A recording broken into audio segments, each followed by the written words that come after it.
Antra, good to see you. Thanks for making a bit of time to come and have a chat with me. I wanted to kick off by asking you about something that we talked about last time when we spoke. You talked about, and I think this might be the title of your book. Let's hope I've got that right.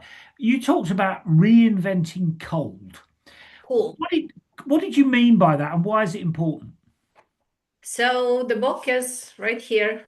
I don't know, you can see it. Reinventing cool, right? Okay. Reinventing Cool, how to make cold your best ally against inflammation, pain, and aging.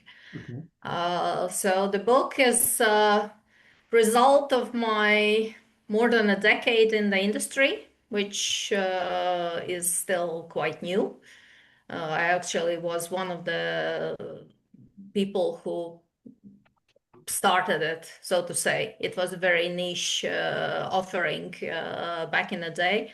In 2010, I moved to the United States with an idea to introduce it to the masses, and the United States seemed to be the right market.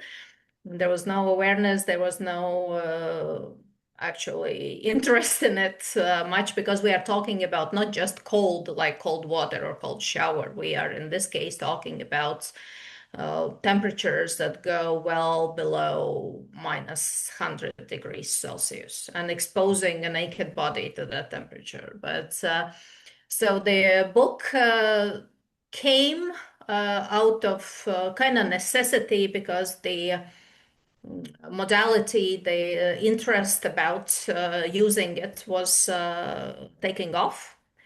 And there were more and more places where you could do it. And at the same time, there was absolute lack of understanding how to do it properly, how to do it safely, and how to get the results that people were promised in the public space and they were expecting. So we were seeing all kinds of things from underdoing to overdoing to, in some cases, even hurt people. That's basically because of neglecting the procedures and basic safety measures by some of the companies that were doing it. And the idea came from my very good friend and colleague in the industry, the founder of London Cryo, Maria and Sabella, who has three locations, three cryotherapy centers in central London. And we got to work, and almost a year ago, the book was published. It was published by a British publisher. We were very happy to be picked up by a major publishing company. We didn't self-publish. And I think we did a good job explaining the basics of it, the physiology of it, the Well, let uses me of it, and those people who are interested in using cold for their benefit can find answers, first of all, whether it is for them or not, because it's not for everybody. Uh, we all are different and we prefer different things. And if it is, then what would be the right protocol or the right let's procedure if you are in pain, if you are in yeah, let's like struggling with mental issues or maybe fatigue and burnout, a very modern thing to talk about these days. That was my beginning. That's how I started let's and let's discovered cold. start let's start by just explaining to people who might not be familiar with this. I mean, why is exposing yourself to cold, why is that good for you? I mean, just explain that for people that haven't come across that before. I mean, why is it good for you? Just talk us through that. It is kind of a shock therapy. That's the basics of it. And the mechanism is quite simple. It tricks the body into fight or flight reaction because the environment in which you suddenly are is not normal for survival. Mhm. And if the body takes anything at all seriously in this world, then that is survival. So we are built so that everything gets put aside, all the problems get forgotten, all the ailments get ignored, just to make sure that the body survives the circumstances it is in.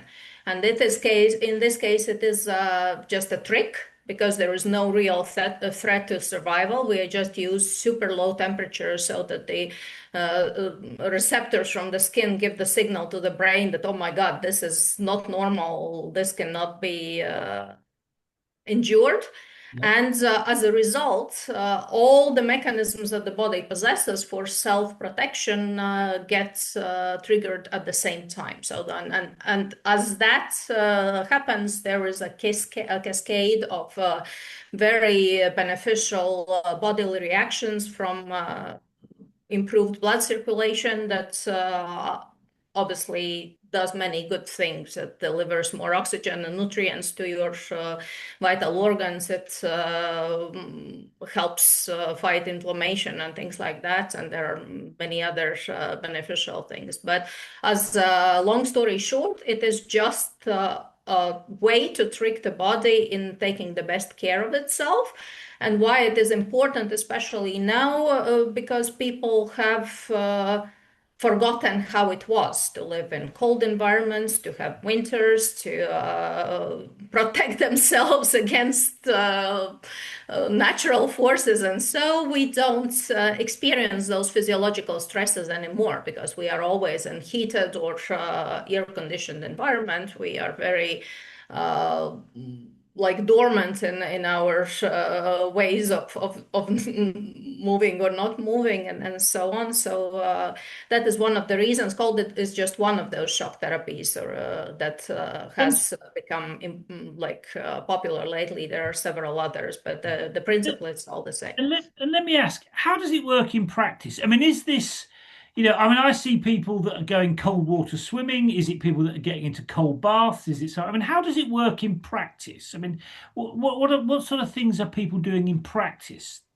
Okay, so if we talk about whole body cryotherapy, which is my specialty and which is Right. what the book is about, which would be the extreme cold exposure practice. So very, very dry, cold air. Obviously, this cold air does not exist in natural ways. It is the temperature is lower than the lowest ever registered on Earth. So there is a need for some kind of technology for that. And that technology is usually a booth. The original ones were more like nitrogen cooled, nitrogen vapor cooled, so-called cryosaunas, where your head would be above the edge and the body would be exposed to the cold. That technology is rapidly going away now for many reasons and is being replaced by just booths that look very much like phone booth. You open the door, you walk into a cold environment, you stand there for a couple of minutes, and then you come out. And that's pretty much it. So, as opposed to cold water exposure, which is also cold and which also has benefits, not exactly the same. The processes triggered in the body are not identical by cold water and by extreme cold, for that reason that the body actually does not perceive cold water as a death threat as opposed to minus Okay. 110. So the processes are triggered, but they kind of unfold much slower. And at the end of the day, you can. So I mean, just to explain for people like me that have not actually used one, I mean, in one sense, you're talking about the opposite to a sauna, aren't you? I mean, in Yeah. a sauna, you'll go and sit in there for 10 minutes or something, and you're talking about going to the exact opposite end of the spectrum and standing in a booth in sub-zero temperatures. I mean, how, I mean, firstly, if I understood that correctly, and secondly, where is this happening? I mean, is it happening a lot in the US? I mean, I've not come across it in the UK. I'm not saying it's not happening in the UK, but I've not come across it in the UK. I mean, who is it popular with? You would be very surprised how many locations there are where you can go All for a right. treatment. Not far from where you live in the UK. As I said, my co-author of the book, Maria Isabella, is the owner of London Cryo. Yeah. When you are in London next time, go to, try it out. The origins of the treatments actually come from Japan. And the man who built the first extreme cold exposure equipment booth was a Japanese doctor who was looking for ways to help people with rheumatoid arthritis to suffer less pain. And he succeeded. He also published the first paper in the field back in 1980s. And then technology, the idea came to Europe, and for like good 2 decades, it was used mainly in clinics by doctors continuing experimentation on people with arthritic diseases. So basically pain management.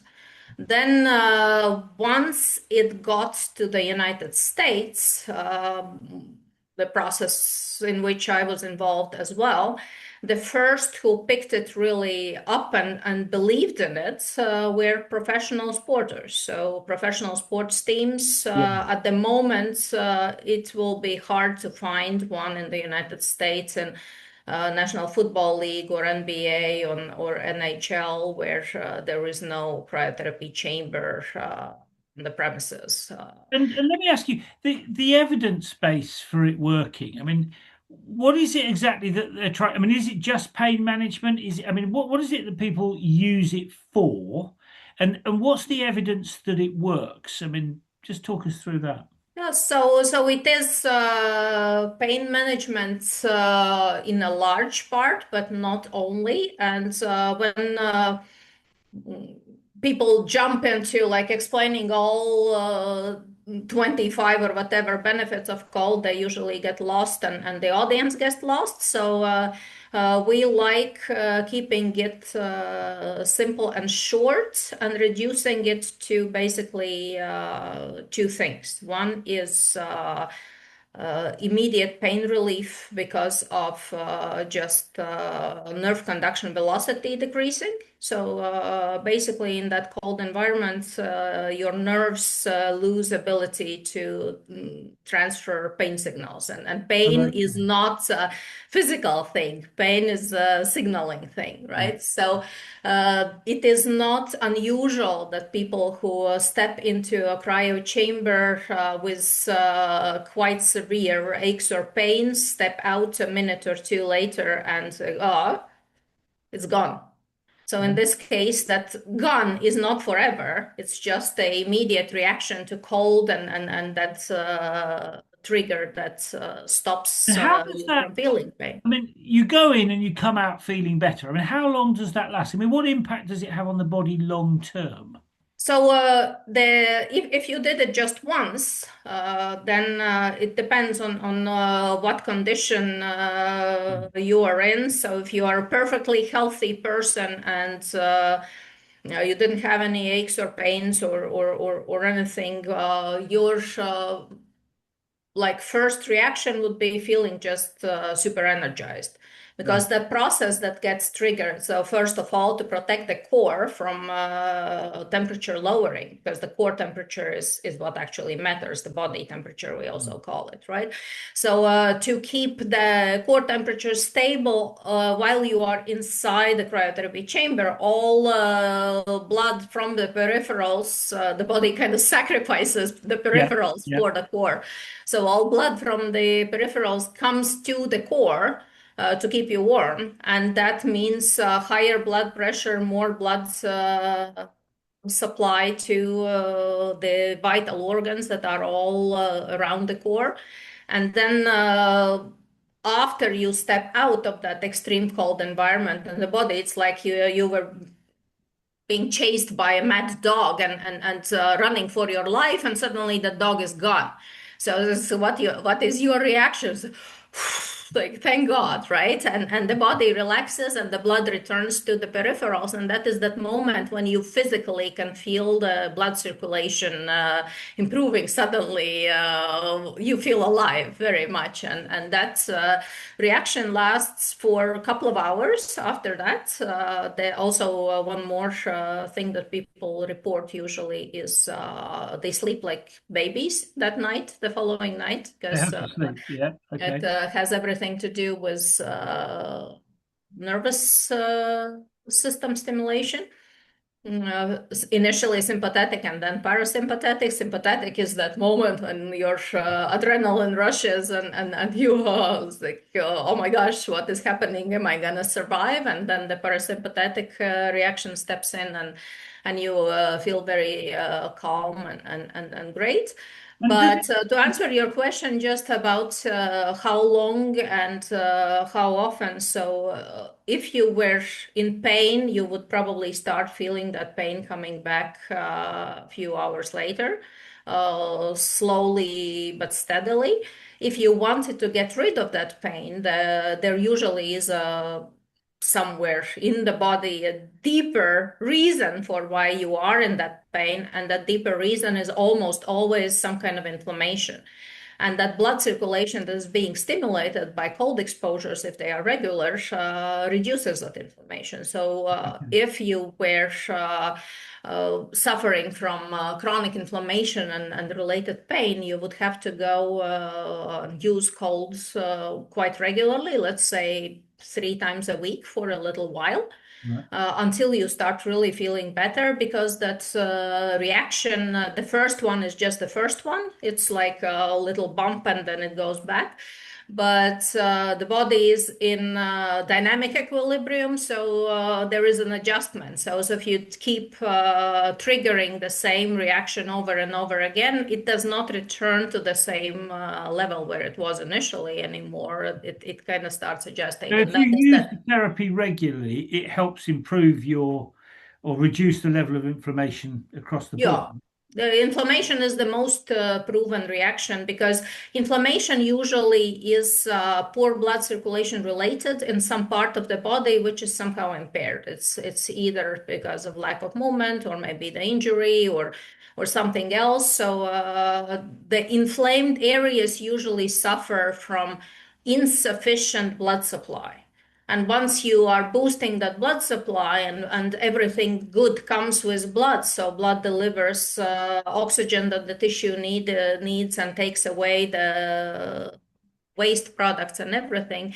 And naturally, that inflammation starts letting And you tell me, go. why do athletes use it so often? I mean, is it simply to help them deal with pain, or do they get longer term benefits from just using it? Because it's very, I mean, I've heard it's very popular with a lot of athletes. That's true. And then actually, it's such an interesting thing, and there are so many mechanisms involved that we could talk about it for a very long time. But in sports, there are two potential reasons why people use it. One is performance enhancement, Yeah. and that is the that one time when you would use cryotherapy before you need to compete or before you need to train. And again, the same mechanisms. You kind of feel less pain, you get more energized, your muscles get more blood supply. So during the training, you can do more, or during competition, you can do more. You can push harder.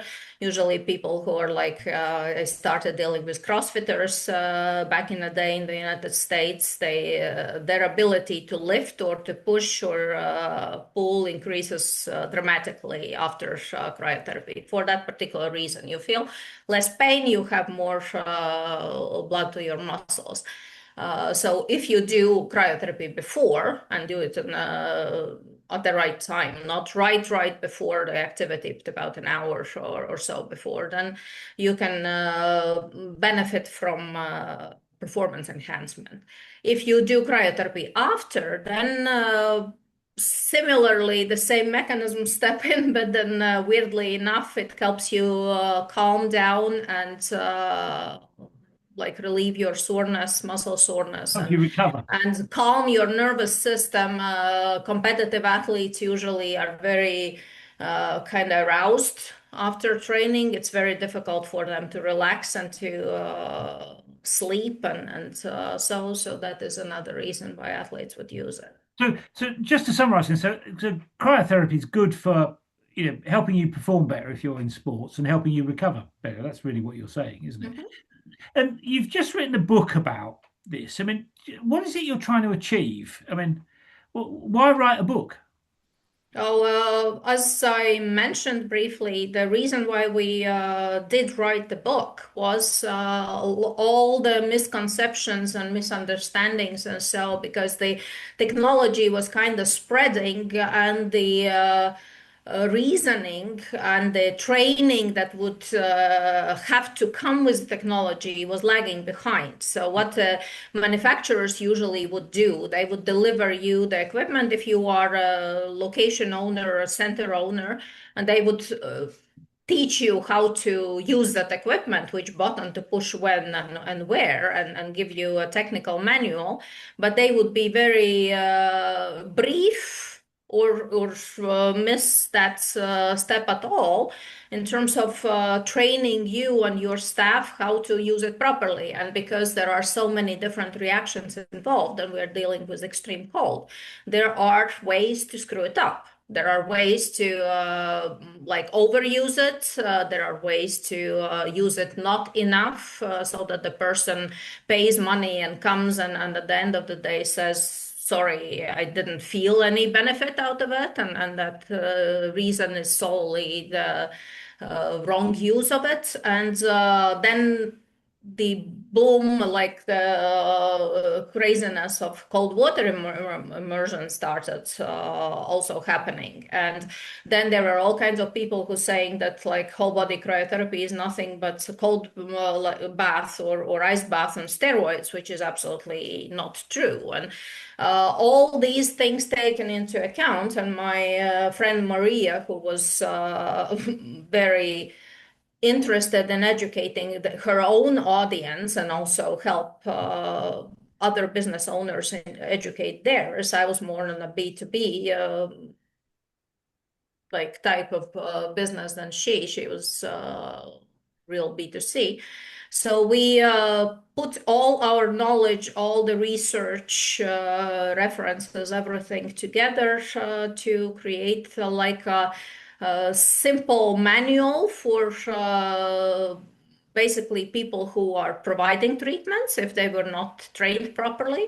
We also created a little course that came with that. So the business owners would train their employees and make sure that the employee can properly handle whatever situation they And are what sort of facing. businesses are buying this off you? I mean, what sort of business? I mean, other than sports teams, what other sorts of businesses would buy this kind of The technology? sports teams don't buy it. Sports teams, the technicians and the trainers and everybody, those people know what they are doing, and you don't need a book for that. It's more like regular center owners, and also on the other hand, people who have heard of cold. They have been thinking of it. Should I not? How should I? How much? All those questions that pop up, and you are seeking answers, that is something that helps people just to find those answers and make their own conclusions, whether the thing is for them or not for them, or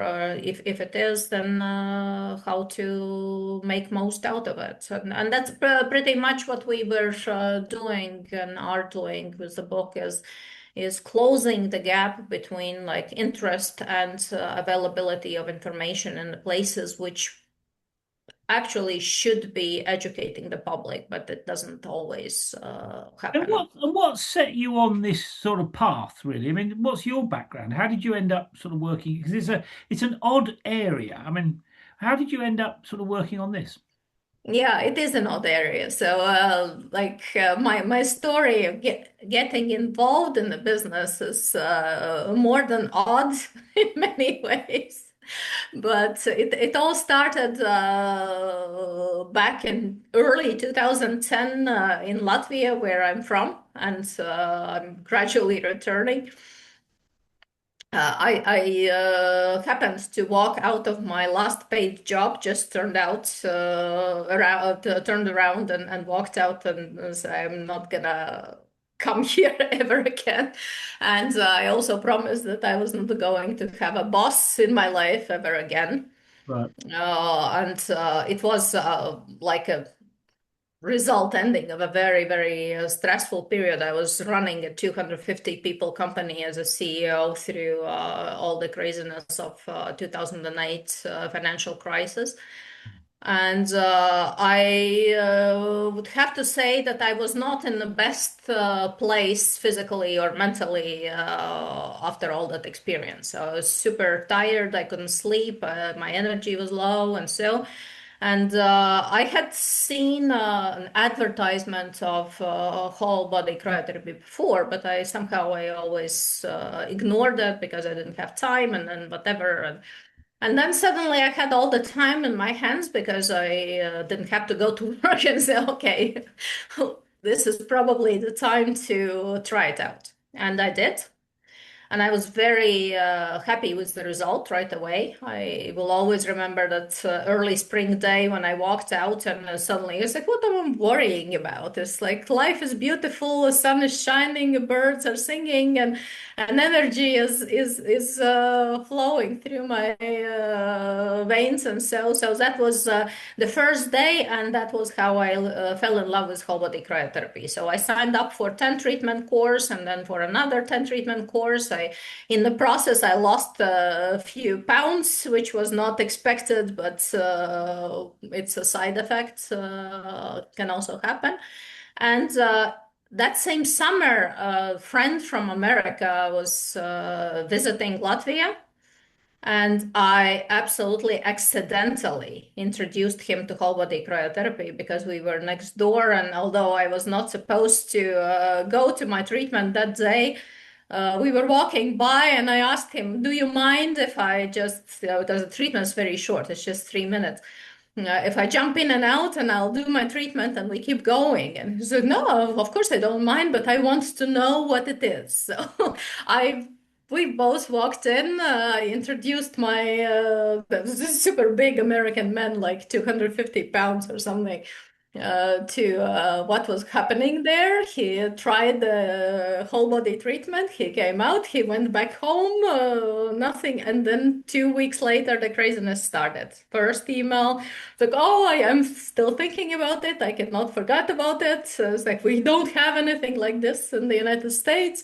Why don't you have to come to the United States and we start business together? My first reaction was like, "What? Are you nuts or what?" It's like 7,000 miles away. And it's like, although I was free and looking for a new endeavor, it didn't sound like a good idea at all. But long story short, a few months later, and many phone calls and some research, and so later I ended up landing in the United States to introduce cryotherapy to the US market. And that was the beginning. I was a part of the original team. We started working with professional sports teams. The information started spreading. And then with that, because cryotherapy alone as a business model is actually not able to survive. You don't have enough people paying people, enough flow to justify the investment in the equipment, and so in a natural way, and also kind of piggybacking on the trend that people suddenly started taking better care of themselves because all that conversation was getting louder, how screwed up people's lives are and how they are really not doing the right things, eating crap and not moving. And so the holistic wellness movement started developing naturally. So cryotherapy was kind of the first one, but then after that, just to make the business a real business, sauna started getting added, and light therapy, then oxygen therapies, then pulse electromagnetic field. And so that now there is like a bunch of some 15, 18 holistic wellness modalities, all of them delivered with some high tech as a medium, but all of them based in pretty much very basic ideas or sources of nature that people And does used that to. I mean, you use. mentioned that the business model didn't work just for cryotherapy. Does it work with all the other things? I mean, how does the business, how does When that? you put things together, all things together, then you have something to offer, and then there is a reason for people to start coming on more regular basis to take care of their bodies. But to be honest, then the still, although it is popular and increasingly popular, and there are many centers that do well in wellness alone. Most of them have also added a different type of cryotherapy, which is more localized and in particular fat removal or fat freezing part of it. And that's more of an anchor in many cases because people are always interested in looking better, and when they have their love handles or whatever, they seek ways how to get rid of it, and then there is that symbiotic relationship between kind of body work and beauty related treatments and general wellness. In some cases, wellness is like bigger and localized, and beauty is kind of an adjustment or addition. In some cases, it's the way around. In some cases, it's just one or the other. But obviously, it very much depends on where you are, who you are, what's your audience, what's your expertise. So this is definitely not a type of business where you can just, come up with an idea one morning and then say, I'm going to be a wellness business owner now. Those people who have done it, most of them are out of business already because it's very How how are tricky. you defining success then? I mean, in terms of what you're trying to achieve, I mean, what does success look like to you? Like for me, as I'm a business owner like anybody else, so that's cryotherapy development part that's pretty much behind at the moment. So I did spend a lot of time developing business and helping others develop their businesses. And I ended up in Dubai. I worked in the Middle East for a year and a half, helping a client of mine developing his centers. And then for personal reasons, for relationship reasons, but when my project in Dubai was over, I did not return to the United States. I returned to Europe instead. And I had all that knowledge and access to all the technology and everything that I wanted, and relationships with people. And because I am from Latvia, and Latvia is always seen as a little bit of as a periphery of Europe in terms of many things available or not. Then I decided to bring some of the technologies that I was aware of and loved myself to Latvian markets. So I 2 years ago established a company together with two more girls.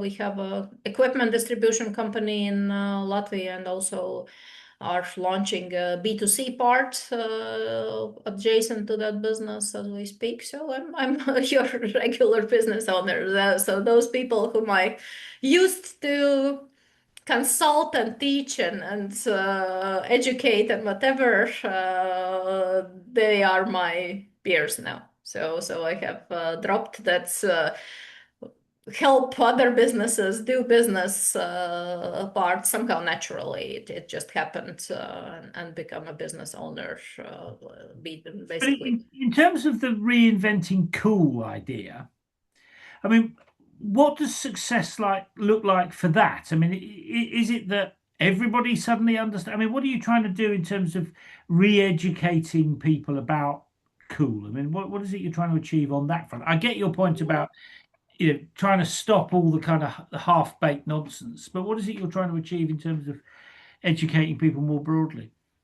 No, there is something that is, call it a mission or not. I am a very uh, wellness-centered person myself. It's in line with the business journey in wellness. I also when I had my own, I always was like co conscious and physically active and so, but when I moved to the United States, the first 6 months, something started happening to my body, and I wanted to understand what it was, because I was kind of doing the same things I always did. I was going to the gym, I was eating the same brands of yogurts I was eating in Europe, and I was feeling like worse and worse. So something's wrong with my stomach or something, and I started digging into the reasons for that, and then that kind of it's Pandora's box opened, and things started coming out, information about products in the United States being totally different and modified, and all the sugars and all the crap that is there, and so that was largely an eye opener, in addition to all the wellness modalities. So at the end of the day, if we talk about what success looks like, I am in a position, and I don't measure success in sheer dollars or pounds or euros, because I'm lucky to live a life in which I can also afford to make less or make more. It doesn't matter so much. But I do hate seeing people harming themselves and not understanding that they do that, and not being able to get out of it in many cases, because there are many people who do want to, and there are many people who have run into like real serious health issues, and I was like interested enough and committed enough to find my ways and to turn it all around and more. But there are many people who are victims of that, all the crappiness that's going on. And now, God forbid, everything needs to be fixed overnight. So somebody has been destroying their health and their well-being for a decade or more, and slowly gaining weight and slowly getting sicker and sicker, and suddenly now there are advertisements everywhere that all you need to do is take a pill, and you will be slim again and everything. And human body is not a balloon that you can inflate and deflate as you please. Doesn't So work that way. there is something that is understanding, that the understanding that needs to be there, and people are too lazy, they're too dumb, they're too I don't know, quick fixes oriented or something. But what is happening with this quick fix philosophy now, that people are getting even more sick, because if you were like making yourself sick by eating the wrong stuff, and so you are still eating the wrong stuff, then now you are taking pill on top of that, and you are making changes in the body that you are not even aware of at a hormonal level and other levels. So the reason why I'm talking about is that I kind of find it my mission to educate as many people as I can, and to help as many people as I can to uh, live normal lives again, and be happy with their bodies, and be able to use their bodies. Then that modern concept of longevity comes in here, which unfortunately has become some kind of like a buzzword that oftentimes means luxury, which has nothing to do with luxury in Let me real let me meaning. let me ask you about. I mean, as you were talking, then one of the things that was going through my mind was, what about young people? I mean, young people are leaving school, and if they leave school or college and they've got all those bad habits, I mean, it's going to lead to problems downstream, isn't it? I mean, have you thought about the sorts of things that you could do to engage younger people? I mean, are you doing anything like that? Is the book targeted at younger people? Yeah, it's the book is the book. The book had its purpose to create a source, because there was no publicly available source, a book, anything of that nature that would explain all the things in simple but simple terms, but comprehensively enough so that you would not only like read statements, but you could also have links and references to the sources and so I am kind of, the book was published, it's available, people are using it, reading it, and so we do not do much about it anymore at the moment. My activities on daily basis now, I'm more into like body transformation business for that particular reason that people pretty much everybody, if you look at statistics and also how people look, and so it's like there are 10-15% of people who have no issues with their own bodies, right? Everybody else either feel unhappy, look unhappy, or are seriously ill. So all the levels. So at the moment, I kind of put more effort into providing tools, and also educating people, and including young people, because the technology that we are bringing in as we speak in my Latvian business is also safe and friendly for even teenagers. So if you have a child, I don't know, 13, 14-year-old who is crying in a pillow because their body is too puffy and they're being bullied or laughed at school, they can come, and so there are great technologies, and I am thankful that I know about it. I have been in the field for more than 15 years now. I not only follow it on a regular basis, but I also know many people who work in that business. I have access to them. I can bring in technology. I can help educate, and there will always be people who will prefer quick fixes. You can tell them whatever, that Yeah. you shouldn't be taking injections or pills for weight loss, and those advertisements that you can lose 15 kilograms of weight in 3 weeks. Just take one pill every day, and that's it. They make me physically sick, but I can't do much about it. It's how it is, what it is. But those people who are willing to listen, those people who have experienced some issues, or who are seeking more natural ways of taking care of their bodies, and live long, not only longer lives, but also better quality lives. That is what we can do, and that is what we do to make people's lives better. So And I you have. mentioned that you've been in the business for 15 years or so. I mean, when you look back on that journey, I mean, what would you say are the most important things that you've learned? Uh, yeah, that is a good question. That is probably I have to condense my answer, because that's right. I have been a business owner, and I have been in business for since 2010, so 15 years and a little bit. Before then, I was like paid manager.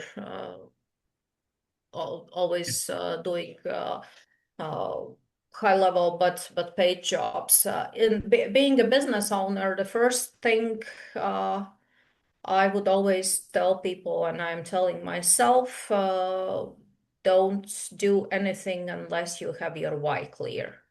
So there is one thing that matters more than anything, because every business owner goes through ups and downs, and very hard times often. And if you don't have your why, and if it is not close to your heart, and your eyes are not like lighting up when you talk about what you do, then don't.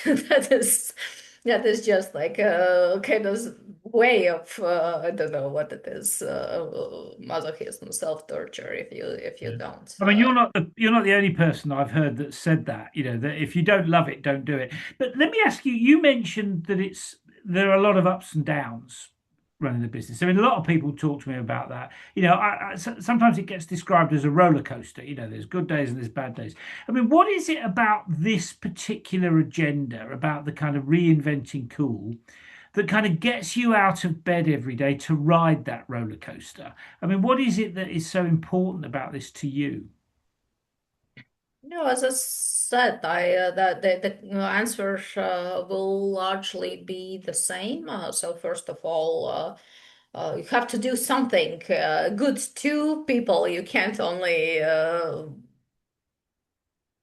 do good to yourself, right? Even if you have all the time and all the means and everything, it's most of us are and we are all social beings, and we all want to have some purpose in life. And my purpose in life is first of all to live my life not in pain and not in suffering, because the statistics are staggering actually, and the reason why longevity should be on every person's menu at the moment is that statistically, the last 15 to 20 years of person's life, because the lives have become much longer, are in some kind of misery, pain, serious illnesses. And so if you think of that, okay, you're gonna live to 85, but from the moment you turn 70,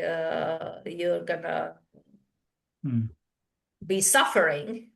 So for myself, first of all, I not everything depends on me and on us, and nobody is protected against some, I don't know, shit that can happen. But as much as it depends on myself, I am very committed to do what it takes to match my lifespan and my health span. And once I learn how to do these things, and I do spend a lot of time and effort on it because it just interests me, then it feels like dumb to keep it to myself. So I need to share it, and then I find those ways to share it with people, and through my business and through educational activities, and it may be a book, it may be another book down the road, I don't know, not that I'm very interested in writing another one, but those are the things that come with it, and that's just if we are talking about what gets me out of bed. Sometimes nothing, as everybody have bad days and say, what the fuck or Yeah, no, I'm so. not have days where I want to stay in I bed. I don't. totally get that. But most of the time, it's like it is. If you do what you love, you do what you love. If you like gardening and you have a garden, it's like, okay, it may be raining or it may be what, but you will return to your flowers even if there is a day of a break. That's the same And, thing. and, and let me ask you, if you were starting from scratch, if you're going back to the beginning,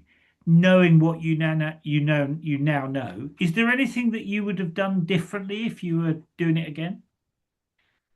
Oh yeah, uh, it's that interesting thing that the smarter you are, or more experienced rather, the more you know what can come at you, and maybe you may be a little more cautious about things. And so on the other hand, risk is part of the game. I would definitely be more cautious in choosing people I deal with, because I have been burnt one time really badly, but here and there, because I'm like by nature, I'm very like, let's get it going, let's get it done type of person. I don't tend to sit and weigh and research and so, and if you are in that kind of environment, there's like there is something, there's an idea, and there are people around you, and so okay, why don't we do this or that? I have done it more than once. Say yes, let's have it done, let's do it, without putting all the like foundation bricks in places and so on. If you do not formalize your agreements with people, they take advantage of you sooner or later, or So you've all been kinds more of things. cautious. Yeah, so I would be more structured in that sense, and obviously there are a few people whom I would be like staying away from Yeah, yeah, I understand. as much as I can. But looking back, of course, it's all part of the lessons that we have to learn. But And if you were to give one piece of advice to a rookie CEO who was starting out, what would your one piece of advice be? oof, this is a good one. One piece of advice. Oh,